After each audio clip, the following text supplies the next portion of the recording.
सुप्रभात मंडळी. आजचा शेवटचा दिवस आहे हम्पीचा आणि वाजलेले आहेत 8:45. म्हणजे आज काही एवढी घाई नाही काय मला, कारण मला कुठे जास्त लांब तरी नाही फिरायचं आहे. तर आजचा आपले स्पॉट म्हणू शकतो की लाईक जे मी नाही केलेले आहेत किंवा जे मी मिस केलेले आहेत किंवा जे मी बोललं ठीक आहे आपण नंतर बघूया, सध्या हे इम्पॉर्टंट नाही आहेत. तर आता आपण तेवढे सगळे आज करणार आहोत. म्हणजे असं बघायला गेलं तर मग पूर्ण हम्पी तर नाही बोलू शकत. हम्पीमध्ये बरेच सारे मंदिरं आहेत जे अजून जरा मध्ये मध्ये मध्ये मध्ये लांब आहेत आणि जवळजवळ देखील आहेत. तर ते जरा नाही होऊ शकत, पण ऑलमोस्ट जे मेन होते ते मी कवर केलेले आहेत आणि आय होप तुम्हाला ते सगळे व्हिडिओज आवडले असतील. तर आजचा शेवटचा दिवस आहे, तर जरा आपण काही जे राहून गेलेले आहेत माझे ते मी आज मंदिरं करणार आहेत किंवा त्या जागाच करणार आहेत. तर चला आजची आपली जर्नी आपण चालू करूया. ओके, तर आता मी शिव टेम्पलला आलेलो आहे आणि या शिव टेम्पलची खासियत आहे की हे शिव टेम्पल अंडरग्राऊंड आहे. तर चला जरा एक्सप्लोअर करूया काय काय आहे ते. आणि असं म्हटलं जातं की इसवी सन 1400 सालीमध्ये या मंदिराची स्थापना झाली होती. आय गेस सगळं अंधार दिसत असेल तुम्हाला, पण तुम्ही बघू शकता. हे बघा,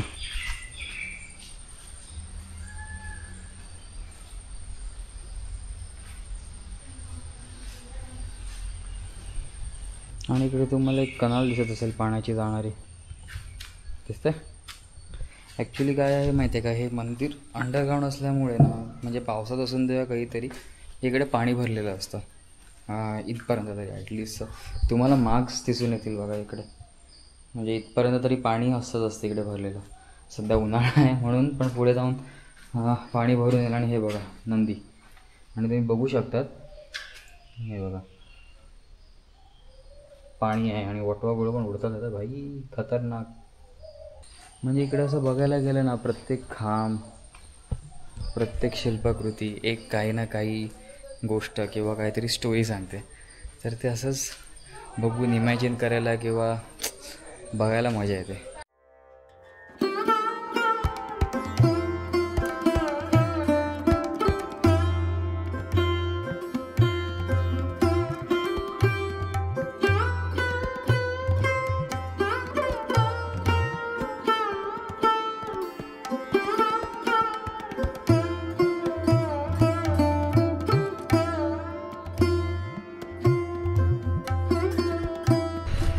तर मस्त ना.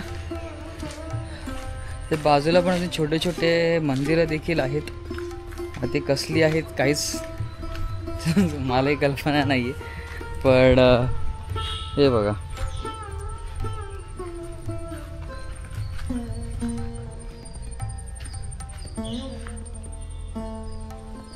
हे असं आहे, पण सुंदर दिसतं ना असंच बघायला गेलं तर.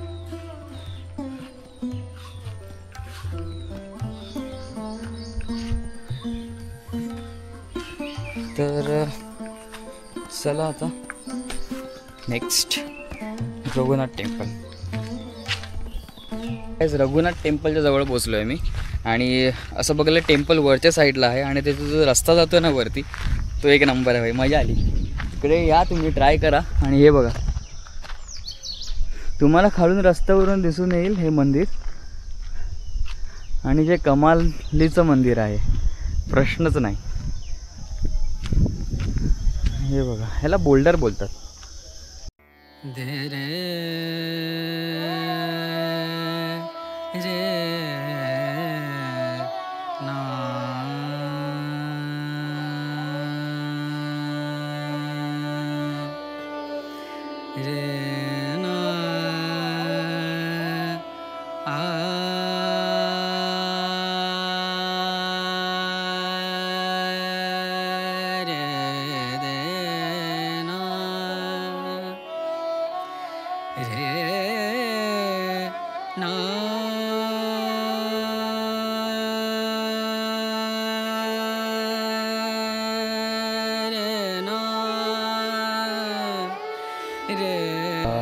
असं म्हटलं जातं की प्रभू श्रीराम सीतेच्या शोधासाठी निघालेले होते तेव्हा इकडे आलेले होते या ठिकाणी किष्कर्धा आय गेस.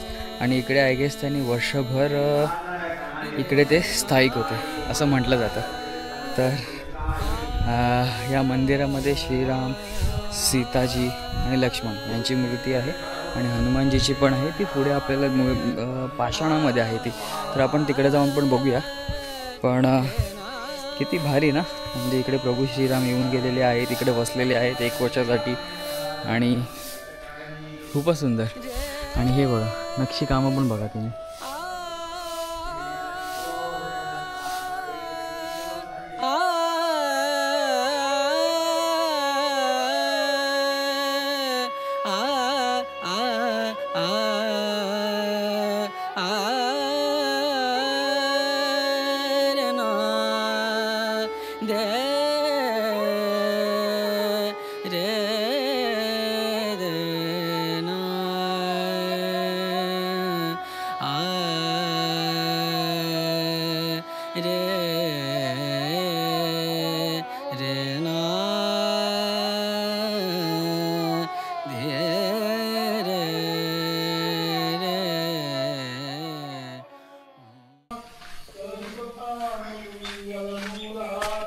आणि इकडे हनुमानजीचं पण एक मंदिर आहे,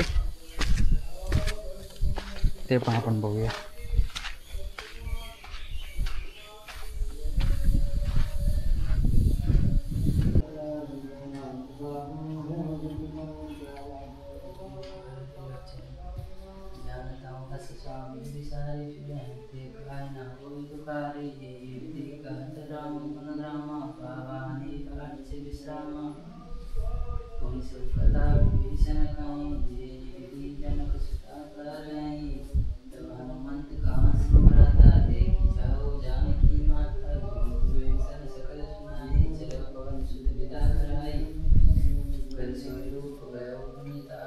असं होतं, बघू शकता हनुमानजीची प्रतिमा कोरली आहे इकडे, खूप सुंदर. ओके, तर आता आपण जात आहोत चंद्रशेखर मंदिर, सरस्वती मंदिर आणि अष्टकोन जलगृह असे 3 ठिकाणं आहेत इकडून. तर चला चंद्रशेखर मंदिरासाठी निघूया.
असाच रोम करत होतो आणि मागे दिसते कमलापूर लेक आणि त्याला लागून असा रस्ता आहे. सही ना, हे बघा हवा चाललाय मस्त फॉर्मेशन घेऊन ना कडक, ते बघा ना. हा हा हा सही. हा बघा हा रस्ता असाच आहे आणि या लेकला लागूनच आहे. कधी कधी असंच नॉर्मल तरी निघालं ना, म्हणजे आपल्याला काय शोधायचं नाही आहे की कुठे काय फिरायचं आहे, फक्त असंच कुठला तरी रस्ता पकडला, मला पण मॅपमध्ये दिसलं एक काहीतरी दिसत आहे बाबा लेकच्या बाजूने कसं, तर जाऊया. तर हे असं काहीतरी समोर दृश्य दिसतं आहे, तर अर्थातच खूप छान वाटतं असं बघायला. आणि चला अजून जरा पुढे बघूया अजून काय काय दिसतंय का आपल्याला अचानकपणे. तर चलो.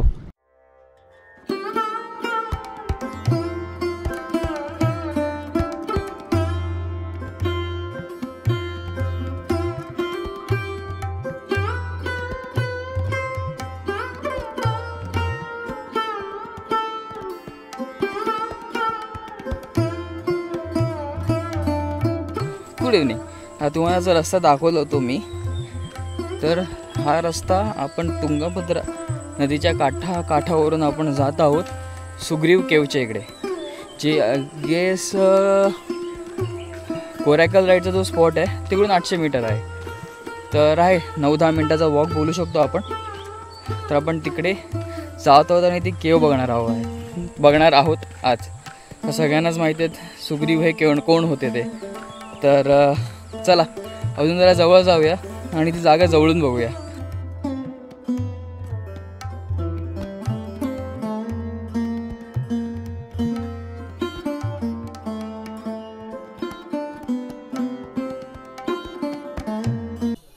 तुम्ही तिकडे सरळ बघतील ना, तुम्हाला पायाचे ठसे दिसून येतील. तिकडे पायाचे ठसे आहेत. छान ना.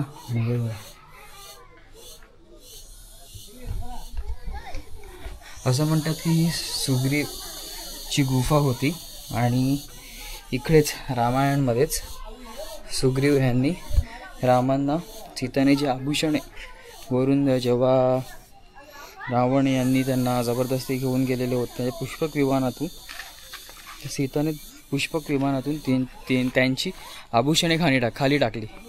तर इकडेच ते सुग्रीवाला हे मिळाले होते आणि इकडेच त्यांनी श्रीरामांना दाखवले होते की ही आभूषणे होती. तर अशी ही जागा आहे.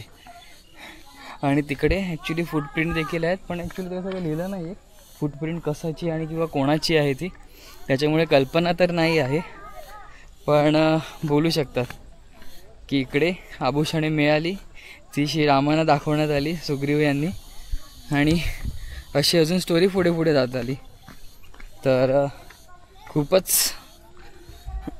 काय बोलतो आपण, हे बघा नजारे बघा. आणि हा काय सूर्य आला बघा तिकडून, अजूनच छान दिसतंय. तर भारी वाटतं असं ऐकून किंवा अशी जागा बघून की लाईक हा इकडे इतिहास घडलेला आहे आणि आपण त्या इतिहास घडलेल्या जागेवरती आहोत आणि हे सगळ्या गोष्टी एक्सपिरियन्स करत आहोत. तर एक काय बोलतो आपण, समाधानीवाली फिलिंग्स येते.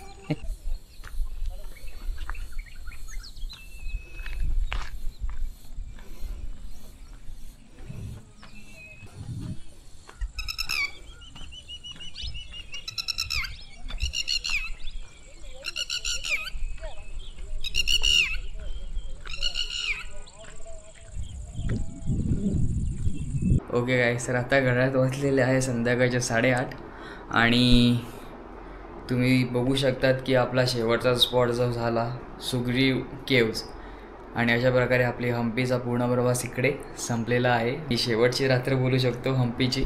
आणि उद्या पहाटे मी परत निघणार आहे मुंबईसाठी, जे इकडून अराऊंड काहीतरी 750 किलोमीटर समथिंग काहीतरी दिसत आहे. तर बघू आपण उद्या कितपर्यंत आणि किती किलोमीटर स्ट्रेच करू शकतो आहे. वन टाईममध्ये होईल की नाही होईल मला काही कल्पना नाही आहे. डिपेंड अपॉन माय बॉडी आणि रस्ते आणि गाडीला देखील घेऊन. तर अनफॉर्च्युनेटली बोलू शकतो की पूर्ण ट्रिप संपलेली आहे. उद्या परत घरवापसी होत आहे. तर काय नाही, ठीक आहे. आता घरी जाणार, नवीन कुठला तरी प्लॅन बनणार, तेव्हा भेटूया आपण खूपच लवकर. आणि अशा प्रकारे आजची हम्पीची आणि गोकर्णी आणि हम्पीची ट्रिप इकडे संपुष्टात येत आहे. तर आय होप तुम्हाला ही पूर्ण सिरीज पूर्ण आवडली असणार. जर आवडल्यास प्लीज लाईक, शेअर आणि सबस्क्राईब करायला विसरू नका. आणि परत भेटूया पुढच्या प्रवासात. पण अजून एक एपिसोड येणार आहे, तर थांबा. आपण इकडून हम्पी टू मुंबई पण बनवणार आहोत. जर काय गोष्टी असतील चांगल्या तर आपल्याला समजून जात. भेटूया पुढच्या ब्लॉगमध्ये, पुढच्या प्रवासामध्ये, परत फेरीच्या प्रवासामध्ये मुंबईच्या. आणि लवकरच भेटूया नेक्स्ट सिरीजमध्ये. Have a good day and thanks for your love.